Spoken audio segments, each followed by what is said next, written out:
Hi everyone, मैं रविराज चौहान अपने YouTube channel math सम का स्वागत करता हूं। देखिए, अभी हम पढ़ रहे हैं एडवांस मैथ आरआरबी एनटीपीसी का प्रीवियस ईयर क्वेश्चन। उसी में हम लोग सेशन आज लेकर के आए हैं गोला। ठीक है, देखिए आज के सेशन में हम लोग पढ़ेंगे गोला और अर्धगोला। इसके पहली बार हम लोग टॉपिक वाइज, पहले की वीडियो में हम लोग टॉपिक वाइज अलग टॉपिक जो होते हैं जैसे शंकु, शंकु, आयत, वर्ग, वृत्त, बेलन, ये सब चीज हम लोगों ने पढ़ चुका है। आज हम देखेंगे गोला। देखिए, सबसे पहले मेंसुरेशन में मैं बार बार यही बात बोलता हूँ कि मेंसुरेशन में सबसे पहले आपको फॉर्मूला याद होना चाहिए। तो देखिए, सबसे पहले हम क्या करते हैं कि गोला का फॉर्मूला देखते हैं। देखिए, गोला का आयतन बराबर होता है 4/3 पाई आर क्यूब। गोला का पृष्ठीय क्षेत्रफल बराबर होता है 4 पाई आर स्क्वायर। क्या होता है? 4 पाई आर स्क्वायर। अब देखिए, अर्धगोला नहीं, अर्धगोला का आयतन बराबर होता है 2/3 पाई आर क्यूब। क्या है? 2/3 पाई आर क्यूब। अर्धगोला का संपूर्ण पृष्ठ क्षेत्रफल बराबर होता है 3 पाई आर स्क्वायर। क्या होता है? 3 पाई आर स्क्वायर। अर्धगोला का पृष्ठीय क्षेत्रफल बराबर होता है 2 पाई आर स्क्वायर। यहाँ पे 3 है, यहाँ पे क्या है? 2 है। सिर्फ इतना ही अंतर है। संपूर्ण में 3 होता है, ऐसे पृष्ठीय क्षेत्रफल में सिंबल में क्या होता है? 2 पाई आर स्क्वायर होता है। खोखला गोला का आयतन बराबर 4/3 pi into r cube minus r cube होता है। अब हम देखेंगे अर्धगोला का वो क्वेश्चन जो एग्जाम में बार बार पूछा हुआ है, उसको देखेंगे और उसी बेसिस पे हम लोग तय करेंगे, डिसाइड करेंगे कि आने वाले एग्जाम में कैसे क्वेश्चन रहेंगे। तो देखते हैं क्वेश्चन नंबर 1। देखिए, कहता है कि एक गोलाकार गुब्बारे में और अधिक हवा भरने पर उसकी त्रिज्या 5 सेंटीमीटर से बढ़ करके 10 सेंटीमीटर हो जाती है, तो मूल गुब्बारे और फुलाए गए गुब्बारे के पृष्ठीय क्षेत्रफल का अनुपात ज्ञात कीजिए। देखिए, एक क्वेश्चन जो पूछा हुआ है, आरआरबी एनटीपीसी 2021। देखिए, आरआरबी एनटीपीसी 2021 में क्वेश्चन पूछा हुआ है। देखते हैं इस क्वेश्चन को बनाएंगे कैसे। तो कहता है कि जो मूल गुब्बारा है उसकी जो त्रिज्या है, देखिए त्रिज्या है कितनी है? मूल गुब्बारे की त्रिज्या का देखा जाएगा 5 सेंटीमीटर है। फुलाने के बाद इसकी त्रिज्या कितनी हो गई? 10 हो गई। अच्छा, अब से कह रहा है कि पृष्ठीय क्षेत्रफल। तो ये बताइए कि गोला का पृष्ठीय क्षेत्रफल बराबर क्या होता है? तो गोला का पृष्ठीय क्षेत्रफल बराबर होता है 4 पाई आर स्क्वायर। रेशियो पूछ रहा है। फिर 4 पाई आर स्क्वायर। इसने क्या किया कि मूल का त्रिज्या 5 है और बढ़ने के बाद गुब्बारा को फुलाने के बाद त्रिज्या कितना है? 10 है। ये देखिए, 4 पाई से 4 पाई खत्म हो गया। अब क्या हुआ? आर स्क्वायर, आर का वैल्यू कितना है? 5 का स्क्वायर कितना होगा? 25। यहाँ देखिए आर स्क्वायर है 10, आर का मान कितना है? 10, 10 का स्क्वायर 100। यानी क्या होगा? 25 से कम 25, 25 चौका 100, यानी 1:4 हो जाएगा इस क्वेश्चन का आंसर। तो देखते हैं हम लोग, तो 1:4 आया। ऑप्शन नंबर में देखिए ए बी सी। देखिए, ऑप्शन नंबर सी में दिया हुआ 1:4 है। तो आप देख सकते हैं कि आरआरबी एनटीपीसी ने, यानी आरआरबी ने प्रीवियस ईयर क्वेश्चन में कितने अच्छे अच्छे क्वेश्चन इसने डाला है। अब देखते हैं नेक्स्ट क्वेश्चन। तो देखते हैं अब क्वेश्चन नंबर 2। कहता है कि धातु के खोखली गोले की आंतरिक एवं बाह्य त्रिज्याएं क्रमशः 3 सेंटीमीटर और 5 सेंटीमीटर। देखिए, तो खोखली गोले का अगर देखा जाए त्रिज्या, तो आंतरिक त्रिज्या कितना दिया? 3 सेंटीमीटर और बाह्य त्रिज्या कितना दिया? 5 सेंटीमीटर। नहीं, इसको क्या किया? इसे पिघलाया जाता है और 7 सेंटीमीटर त्रिज्या वाले एक बेलन के रूप में ढलाया जाता है। किसके रूप में? बेलन के रूप में। बेलन का त्रिज्या दिया हुआ है 7 सेंटीमीटर। तो कह रहा है कि बेलन का हाइट निकालिए। तो रूप में ढाला जाता है तो बेलन की हाइट कितनी होगी? मैंने बार बार आपसे बोला है कि जब भी किसी चीज को गलाया जाए, यानी पिघलाया जाए या रूपांतरित किया जाए एक मतलब एक संरचना से दूसरे संरचना में, तो क्या निकाला जाता है? तो मटेरियल से, जितना मटेरियल उसी से कीजिएगा। ऐसे कंडीशन में क्या निकालते हैं? आयतन निकालते हैं। क्या करते हैं? आयतन। तो देखिए, हम क्या लिखेंगे कि बेलन का आयतन, ये बताइए बेलन का आयतन, बेलन का आयतन बराबर क्या हो जाएगा? खोखले गोले का आयतन। खोखले, क्योंकि खोखले गोले को कन्वर्ट किया जा रहा है किसमें? बेलन में। तो खोखले गोले का, अब देखिए, जब भी एग्जाम में बैठी तो कहिए फॉर्मूला नहीं, मतलब इसको नहीं लिखाएंगे, सीधे फॉर्मूला का अप्लाई कीजिएगा। देखिए, बेलन का पता होता है पाई आर स्क्वायर एच बराबर, इसका क्या होता है? 4/3 पाई बड़ा आर क्यूब माइनस छोटा आर। अब देखिए, पाई से पाई आर का स्क्वायर, बेलन का आयतन, बेलन का अगर देखा जाए त्रिज्या कितनी है? 7 है, और 7 का स्क्वायर के सस्ते 49 गुने 4/3 इंटू, यहाँ देखिए कितना हुआ 5 का क्यूब लीजिएगा 50 25 से 125 कितना हुआ 125 माइनस क्या हो जाएगा आर का छोटा आर कितना हुआ कितने का 27 कितना हुआ 27। अब देखिएगा 49 इंटू एच बराबर हो जाएगा 4/3 इंटू 125 में से 27 कितना बचेगा 98 क्या बचेगा 98। अब देखिए 49 दूना 98 तो आपने पाया इधर क्या बचा एच बचा एच बराबर क्या हो जाएगा यहाँ देखिए 4 2 यानी 8 के हाइट का जो मान होगा क्या होगा 8/3। ऑप्शन नंबर देखते हैं तो ऑप्शन नंबर 20 क्वेश्चन आंसर हो जाएगा। तो देखते हैं अब क्वेश्चन नंबर 3 कहता है कि क्रमशः 4 सेंटीमीटर और 8 सेंटीमीटर आंतरिक एवं बाह्य व्यास वाले एक खोखले गोले को पिघलाकर एक शंकु बनाया जाता है जिसके आधार का व्यास 8 सेंटीमीटर है। तो शंकु की ऊंचाई ज्ञात कीजिए। देखिए एक क्वेश्चन जो पूछा हुआ है किसने पूछा हुआ है आरआरबी एनटीपीसी 2021 में। तो सबसे पहले देखेंगे सबका व्यास दिया हुआ है नहीं। अब देखिए खोखले गोले का अगर देखा जाए खोखले गोले को देख लेते हैं हम लोग गोले को। तो खोखले गोले को जब देखिएगा तो इसका देखिए आंतरिक व्यास कितनी है 4 सेंटीमीटर। आंतरिक त्रिज्या कितनी हो जाएगी आंतरिक त्रिज्या मतलब छोटा त्रिज्या नहीं तो 4/2 यानी 2 सेंटीमीटर। अब देखिए बड़ा आ रहा है बाह्य त्रिज्या कितनी हो जाएगी 8 दिया हुआ है 8 देखिए व्यास दिया हुआ है कितना व्यास दिया हुआ है बाह्य व्यास ठीक है। बाह्य व्यास कितने हुआ 8 सेंटीमीटर तो 8/2 में कर दीजिएगा तो क्या निकल जाएगा आपका त्रिज्या निकल गया 4 सेंटीमीटर।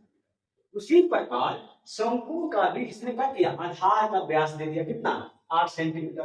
तो शंकु की त्रिज्या कितनी हो जाएगी तो शंकु की त्रिज्या हो जाएगी 8/2 यानी कितना हो जाएगा 4 सेंटीमीटर।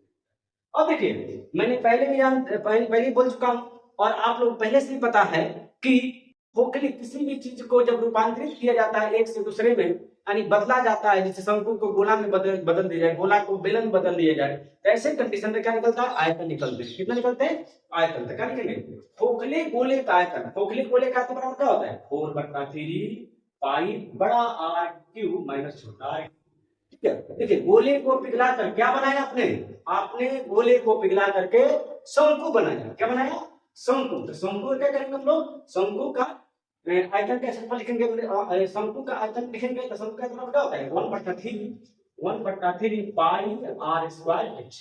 अब देखिए पाई से पाई कट गया 3 से 3 कट गया। अब देखिए पाई आर की अब देखिए खोखली बेलन का बड़ा आर कितना है 4 है 4 का क्यूब कीजिए कितना हुआ 4 चौका 16 चौका 64 कितना हो गया 64 माइनस आर का क्यूब आर का कितना है छोटा 2 का क्यूब 2 दूना 4 दूनी ठीक है। अब देखिए क्या हो गया आर स्क्वायर दिया आर का कितना है यहाँ पे 4 चौका 16 16 गुने अब देखते हैं हम लोग तो हो जाएगा देखिए 4 चौका 16 4 पहले ही कट गया ना जी काट देते हैं हम लोग। अब देखिए 64 में से 8 गया तो कितना बचेगा 56 क्या बचेगा 56 इक्वल टू हो जाएगा 4 इंटू एच। अब देखिए 4 से भी कट गया 14 चौका 56 यानी एच का मान जो आ गया आपका क्या आया 14 सेंटीमीटर आया। और देखते हैं ऑप्शन नंबर में ए बी सी डी कितना आया सी यानी ऑप्शन नंबर सी इस क्वेश्चन का आंसर हो जाएगा। देखिए देखते हैं हमको कि करा है कि 4 सेंटीमीटर आंतरिक त्रिज्या वाले एक बेलनाकार बर्तन में कुछ ऊंचाई तक पानी भरा हुआ है 3 सेंटीमीटर त्रिज्या के एक ठोस गोले को इस पानी में पूरी तरह से डुबोया जाता है। बर्तन में जल स्तर होने वाली वृद्धि ज्ञात कीजिए। देखिए इसने क्या किया कि 4 सेंटीमीटर आंतरिक त्रिज्या वाले एक बेलनाकार बर्तन में कुछ ऊंचाई यानी एच का मान निकालनी है। क्या करनी है एच की मान निकालनी है। देखिए ऐसे क्वेश्चन को देख करके बच्चे घबरा जाते हैं कि बहुत बड़ा क्वेश्चन है नहीं बहुत बड़ा क्वेश्चन है लेकिन ऐसा नहीं है। आरआरबी एनटीपीसी 2021 में क्वेश्चन पूछा बहुत इजी क्वेश्चन पूछा। कैसे आपको पता है कि जब भी कोई भी चीज डाला जाता है अंदर डालेंगे तो उसका क्या होगा उसका टोटल हम लोग आयतन निकालना पड़ेगा आयतन निकालना पड़ेगा। सबसे पहले बेलन का आयतन क्या होता है पाई आर स्क्वायर एच। अब देखिए किसमें आप डाल रहे हैं तो ठोस गोले को इस पानी में इस तरह डुबाया जाता है कि बर्तन में जल स्तर में होने वाली वृद्धि को ज्ञात करनी है। यानी जल स्तर में वृद्धि कितनी हुई है यही तो आपको क्या करनी है निकालनी है। तो ये बताइए गोले का आयतन बराबर क्या होता है तो आपने बेलन को किया और गोले का आरआरबी एनटीपीसी 2021 में पूछा था ठीक है। तो पाई आर स्क्वायर एच ठीक है आपने बेलन को किसमें बनाया गोले के रूप में छोटे छोटे गोले के रूप में डाला जाता है। तो गोले का आयतन बराबर क्या होता है 4/3 पाई आर यही होता है जी। अब देखिए पाई से पाई यहाँ देखिए इसका आर का मान अगर देखा जाए बेलन का तो बेलन का आंतरिक त्रिज्या कितनी है 4 है और 4 का स्क्वायर कीजिए कितना 4 चौका 16 इंटू एच बराबर यहाँ देखिए और यहाँ पे हो जाएगा 4/3 इंटू पाई का मान तो खत्म हो गया। अब देखिए आर क्यूब, इसकी आर का मान कितनी है 3 है, तो 3 का क्यूब कितना होता है 3 त्रिका 9 त्रिका 27, कितनी हो गया 27। अब देखिए 4 से कट रहा है 4 चौका 16 कट गया जी ना 3 त्रिका और हम लोग देखिए तो इस बार क्या होगा 9 4 का गुना करेंगे ना 5 में 9 का यानी एच का मान 9/4 ऑप्शन नंबर डी इस क्वेश्चन का आंसर हो जाएगा। देखते हैं हम लोग क्वेश्चन नंबर 5, क्रमशः 6 सेंटीमीटर 8 सेंटीमीटर और 10 सेंटीमीटर त्रिज्या वाले सोने के 3 ठोस गोलाकार मनके को पिघलाकर एक गोलाकार मनका बनाया जाता है। इस प्रकार निर्मित मनके की त्रिज्या ज्ञात कीजिए। कहने का मतलब क्या है, देखिए ये जो क्वेश्चन है किसी भी एग्जाम के लिए सबसे गोला का सबसे फेवरेट क्वेश्चन है, यानी बार बार क्वेश्चन पूछे जाने वाली ये क्वेश्चन है। गोला से यदि कोई क्वेश्चन पूछा जाता है तो यही क्वेश्चन बार बार हर एग्जाम में किसी भी एग्जाम में देगा। रेलवे के अलावा भी अगर आप एसएससी या बैंकिंग कर रहे हैं, कहते हैं एसएससी जो स्टेट एग्जाम होती है या कोई मतलब स्टेट एग्जाम जैसे यूपी का हो गया चाहे बिहार पुलिस हो गया, ये सब चीज में जब देखिएगा तो एक क्वेश्चन आपको देखने को मिलेगा। यानी कह सकते हैं कि गोले का सबसे इंपॉर्टेंट क्वेश्चन ये है। अब देखिए इसने क्या किया, इसने बोला कि तीन जो है छोटे छोटे गोले को पिघला दिया जाए, एक बड़ा गोला बनाया जा रहा है, तो उस बड़े गोले के त्रिज्या क्या होगा, तो क्या करना है जी बड़े गोले का त्रिज्या बराबर क्या हो जाएगा 4/3 पाई आर। जब भी अब कहेगा सर इसमें ऐसा क्यों लिखे, तो जब भी किसी चीज को हम पिघला करके लिखते हैं तो उसे क्या निकालते हैं आयतन निकालते हैं। तो आयतन बराबर क्या होता है 4/3 पाई आर क्यूब। अब देखिए 4/3 पाई आर क्यूब, अब पहला गोला के लिए क्या लिखेगा 4/3 पाई आर क्यूब प्लस फिर दूसरे गोला के लिए क्या लिखेगा 4/3 पाई आर क्यूब फिर प्लस फिर क्या लिखेगा 4/3 पाई आर क्यूब। क्यों लिखेगा, तो तीनों गोला है जिसकी त्रिज्या 6 8 10 है, तीनों को पिघला करके एक बड़ा गोला बनाया जाता है। ठीक है, अब देखिएगा 4/3 पाई आर क्यूब इक्वल टू देखिए 4/3 पाई आपने कॉमन ले लिया तो क्या बचेगा r cube plus r cube plus r cube, ये ना बचेगा जी। यानी पहला r cube plus r cube plus r cube. मैं चाहता तो क्या होता है क्वेश्चन को तुरंत मैं बनाया, मैं चाहता हूँ इस क्वेश्चन को एक बार समझिए, एक बार समझ लीजिए, इतना लिखने की कोई झंझट नहीं होगी। अब देखिए 4/3 से 4/3 कट गया, पाई से पाई कट गया, यानी आर क्यूब बराबर हो जाएगा। देखिए पहले आर क्यूब, आर का मान कितना है पहले का 6 है, तो 6 का क्यूब कितना होता है 216, ठीक है, प्लस फिर दूसरा 8 का क्यूब कितना होता है 512, फिर आर कितना है 10 10 का क्यूब कितना 1। अभी बताइए यदि मैं कहूँ इसको जोड़ने के लिए क्या होगा 5 और 2 7 16 728 और 1000 कितना हो जाएगा 1728। अच्छा 1728 किसका क्यूब होता है, तो सबको पता है भैया कि 12 का क्यूब होता है। क्या होता है 12 का क्यूब होता है, क्यूब से क्यूब कट गया, यानी आर का वैल्यू क्या आ गया, आर का वैल्यू हो गया 12। ठीक है, और निकालना क्या निकालने के लिए तो कह रहा है कि निर्मित मनके की त्रिज्या ज्ञात कीजिए। त्रिज्या कितना हो गया बड़े गोले का 12। ऑप्शन नंबर अगर देखा जाए तो ऑप्शन नंबर बी इस क्वेश्चन का आंसर हो जाएगा। तो देखते हैं अब क्वेश्चन नंबर 6, कहता है कि ठोस गोलाकार गेंद का आयतन 972 पाई सेंटीमीटर क्यूब है, इसे पिघला करके बिना किसी अपक्षय के 27 समरूप गोले बनाए जाते हैं। कितने बनाए जाते हैं 27 समरूप गोले बनाए जाते हैं। क्या बात है गोले बनाए जाते हैं, तो इन 27 छोटे गोले का कुल क्षेत्रफल निकालना है कहा है जी। तो क्या दिया था गोले को पिघला करके, देखिए सबसे पहले गोले को पिघलाया जाता है, आयतन दिया हुआ है, गोले का आपको आयतन दिया कितना 972 पाई दिया। ठीक है, अब इसको पिघला करके अब 27 को बनाना है, क्या बनाना है 27 को। तो जिसको पिघलाने की बात आएगी तो क्या निकालते हैं, तो पिघलाने की बात जब भी आती है तो आप निकालते क्या है उसका आयतन निकालते हैं। अच्छा इसको पिघला करके क्या बनाते हैं तो 27 छोटा गोला बनाते हैं, यानी इसका आयतन बराबर 27 छोटे गोले का आयतन, क्योंकि इसी मटेरियल से उस मटेरियल को बनाएंगे ना, ये जितना मटेरियल होगा उसी में छोटा छोटा टुकड़ा कर रहे हैं हम, तो क्या होगा इसकी आयतन और उसका आयतन क्या होगा, यानी 27 छोटे गोले का आयतन और इस बड़े गेंद का आयतन गोलाकार गेंद का आयतन क्या होगा इक्वल होगा। तो 27 गुने क्या होगा 4/3 पाई आर बराबर इसका मान कितना दे दिया तो 972 पाई ये नहीं है जी। अब देखिएगा अगर आपने इसको काटते हैं तो पानी में हम लोग क्या चीज, अब करा क्या चीज, इसके कुल क्षेत्रफल का मान ज्ञात कीजिए। ये कहा है कि कुल क्षेत्रफल का मान क्या है, सबसे पहले तो क्या करेंगे, आय का मान निकालेंगे। क्या देखिए, 22 से पाई 3 ना मान 9 से, देखिए 9 से कट रहा है, 7 2 9 9 9 से कट रहा है तो 9 कम 9 0 9 10। फिर देखिए 4 से कट रहा है, 4 2 नहीं 8 4 से यहाँ कितना हो गया, आर क्यू बराबर यहाँ पे आ गया 27, यानी आर क्यू बराबर कितना है, 3 करके 3 से 3 कट गया, आर बराबर कितना हो गया 3। अब आपसे कह रहा है इसमें कि 27 छोटे गोले का कुल क्षेत्रफल, तो ये बताइए संपूर्ण क्षेत्रफल बराबर क्या होता है, संपूर्ण क्षेत्रफल बराबर होता है 4 पाई आर स्क्वायर। क्या होता है, 4 पाई आर स्क्वायर। देखिए 4 पाई आर स्क्वायर क्या हो गया, नहीं, क्योंकि 27 को है क्या लिखेगा, 27 यानी 27 इंटू 4 पाई आर स्क्वायर। अब देखिए 4 पाई 27 इंटू 4 पाई आर स्क्वायर का 4 इंटू पाई, देखिए ऑप्शन में हम लोग पाई का मान नहीं रखेंगे क्योंकि ऑप्शन में क्या किया इसने पाई में दिया हुआ है पाई, और आर का मान कितना लिखा है, आर का यहाँ तक 3 है तो 3 का स्क्वायर कितना है 9 आ जाएगा।